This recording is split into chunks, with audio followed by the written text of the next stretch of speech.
called friends, being there too and not leaving her alone, and kept on mockingly saying everything she did was wrong. She collected her things and walked over to where his friends were packing up their things, and asked where her brother was. They all looked at her, mumbled something about the bathroom about 30 minutes ago. Catherine noticed her brother's stuff was nowhere in sight, so she just walked to the guy's bathroom. She saw SP's stuff next to the door and waited for about 5 minutes before walking into a horrible bloody mess. SP! Catherine threw her backpack off and ran to her brother's side. She knew this would happen. SP, you okay? She got a groan in response. Who did this to you? Like you didn't already know. Don't tell anyone. It'll just get worse. If they boost up watching at school, he'll find me after. I'm at least telling Mom. But please, it'll make me feel better. Okay, just not right now. Catherine had her phone out and looked at her brother. Why not? Can you at least clean me up first? Realizing where she was, probably one of the most unsanitary places you could find, she shoved her phone back in her pocket and wiped her goofy hat off and placed it on her brother.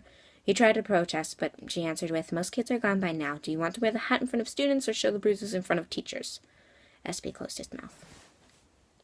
Catherine helped her brother stand up. It wasn't easy, but he managed to hide his limp. Can you make it home? I can try.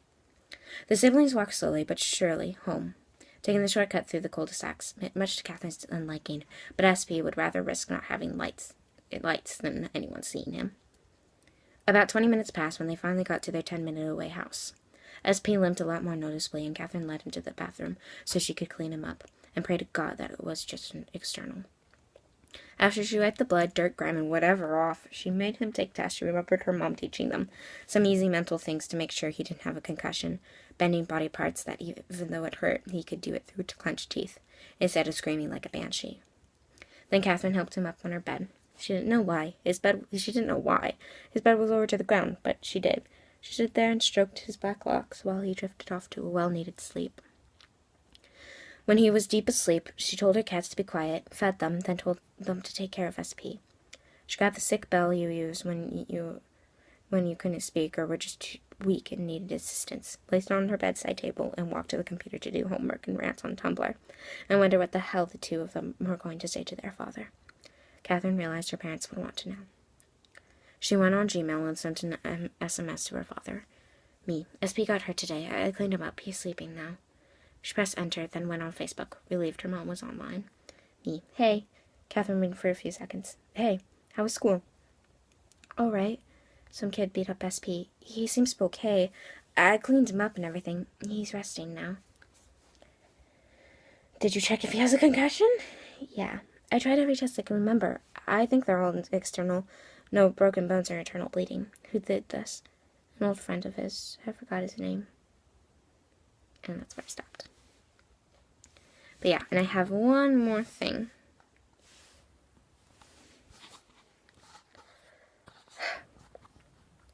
It's SP, but it's kind of like I did in a different document because I don't know where to put in the story. But, I had to write this. Ugh, why have you not been eating with us? One of Catherine's friends, Ellie, yes, I said her name, leaned on her shoulder. Don't you have manga to read? Catherine twisted the knife. I finished that series. Ellie leaned her elbow on Catherine's thigh. Catherine knew to carry on her kind of evil plan from the beginning of the school year. Careful. My thigh's been kind of sore as of late. She wasn't completely lying.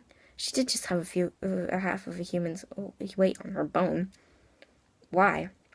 I don't really know. Catherine tried to sound suspicious, but unsuspicious. She always got to practice her acting well with her friends. Oh, okay, the younger girl said, with no care in her voice. God, she was so unobservant. Little Catherine knew her brother was observant. When it was time to go, he jumped up and grabbed his sister. She almost dropped her backpack. SP, what's up? Oh, whoops. Bye then. When the two of them walked home, and when they walked through the door, SP held his sister tightly. SP, what's up? Your thigh, SP rarely cried. What? Oh, God, no. I'm just trying to scare my friends. Isn't pretending you're suicidal kind of thingy? It's mostly thingy when you're doing it to look cool.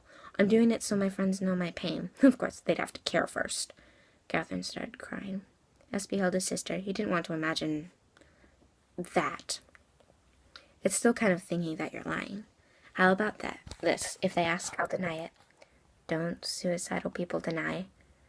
I guess it'll be a matter of whether they believe me or not. Fine, just, are you suicidal? Catherine cracked a small smile. No. Depressed? Yes. Suicidal? No. Fine. That felt good to read. So yeah, bad few months. This happened since, like, summer. Ooh, damn it, I need to stop deleting it. One last thing.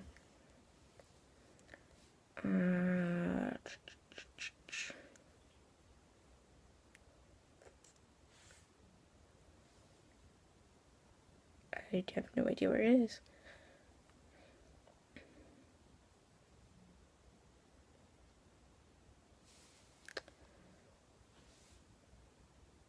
I made it a while ago, so this may take a while.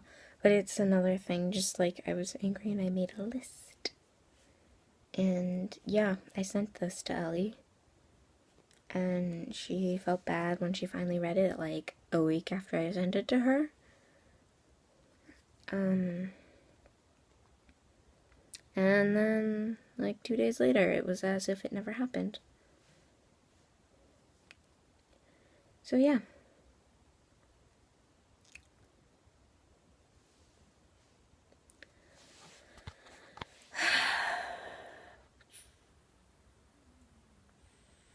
Why did my teacher send me something called Kyle?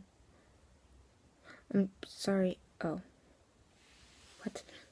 Okay. I'm sorry, this is taking a while. I just want to find it.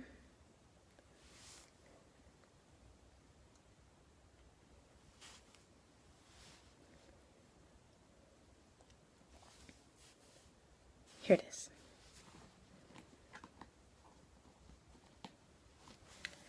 Oh yeah, I bolded some things. Pretty much I was going to use this, like, I have it shared with her and I would bold some things whenever she did something that made me pissed off. Because, like, I wrote, like, everything I could think of that made me pissed off at her. And, like, I would bold it if she would ever, like, repeat one of those things. I haven't done that because, you know what, she doesn't check it anyway. Anyway, 1, she never texts first. 2, she rarely texts back. 3, she close to never makes plans. 4, she doesn't think about making plans before she goes away for a while, even when I did that that very thing a fucking week before. Oh, whoops. 5, 6, is too busy to hang out with friends before leaving for vacation.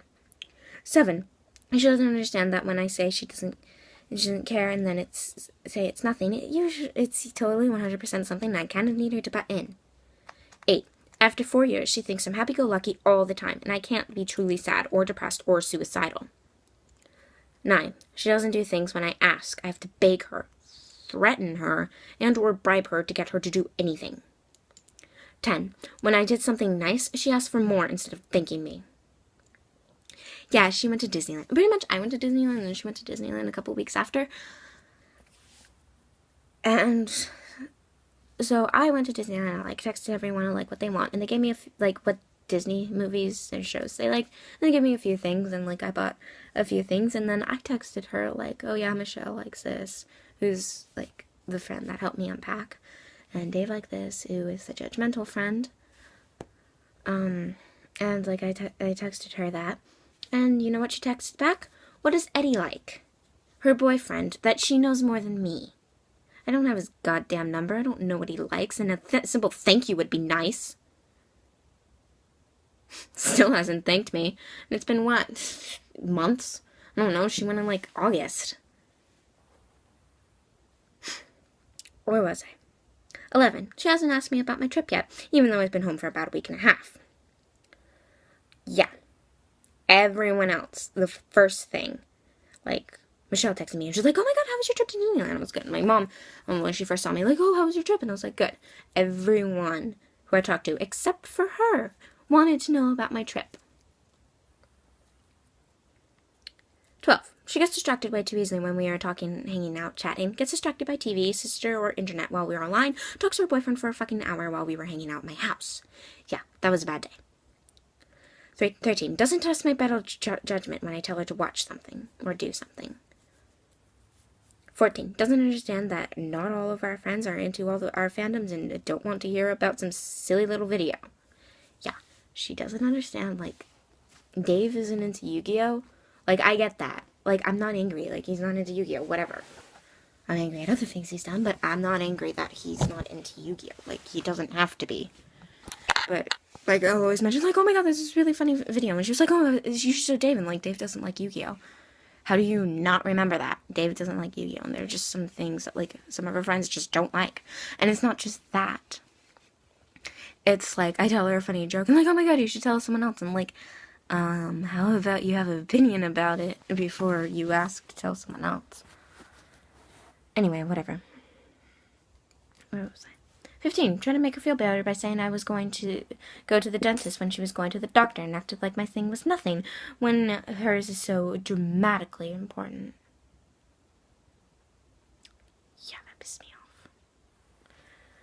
16. Always asks me to help her with emotional stuff when she never even A, asks to see if I'm okay, B, can't tell how I'm feeling, and C, how come I can't tell her emotional things when she is my meow rail? You'd think that I should not have to be afraid to tell her how I feel. You'd think. She's not my moral. She's not. I'm not afraid to say that. I'm breaking our moral allegiance. Like, I haven't told her yet, but our moral allegiance was broken since summer. Like, she's not my moral anymore. Like, Michelle's probably my moral now. Like, she may have a different moral, but Michelle's my moral. So, yeah. Fuck you, Ellie. Last thing, 17. When I tell her I've been having a bad summer, she agrees with me about me saying good things about myself because she won't. And then says that's true. That's why you have a mate spirit. Oh, wait. Yeah. She was teasing when I was in a bad mood. I was saying, like, yeah, I'm a relatively okay person. Like, I wasn't trying to brag or anything. I'm not trying to brag or anything. But no. I wasn't trying. I was like, I think I'm a relatively good person. I mean, I'm pretty nice. I tend to, like, take care of my friends, you know, even when they don't take care of me. And, like, things like that. And I was saying that to her, and she was like, yeah, you're so great. That's why you have a mate spirit. Oh, wait.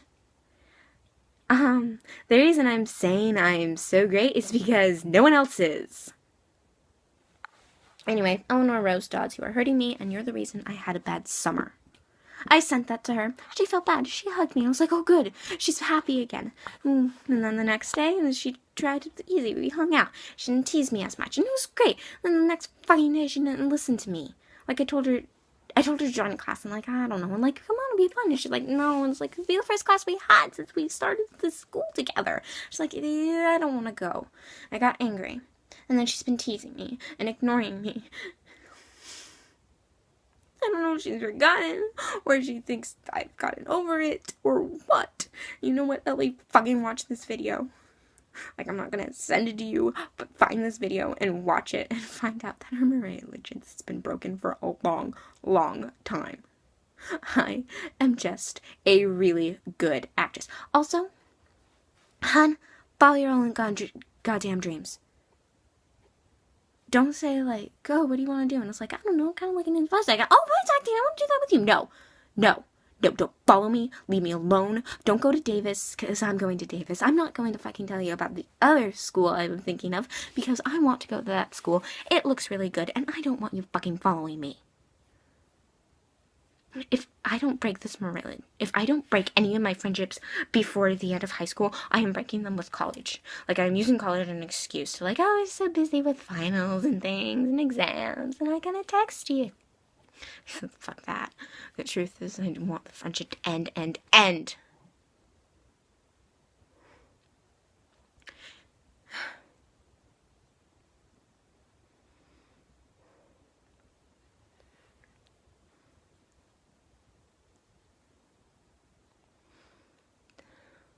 They're not all bad at my school. I have a few friends, like Michelle. I told you she's pretty good. Some other friends, like in my math and my science and all of that, who are kind of like not totally my clique, but you know, they're nice to me. Maybe it's because they're just not comfortable enough to be mean to each other.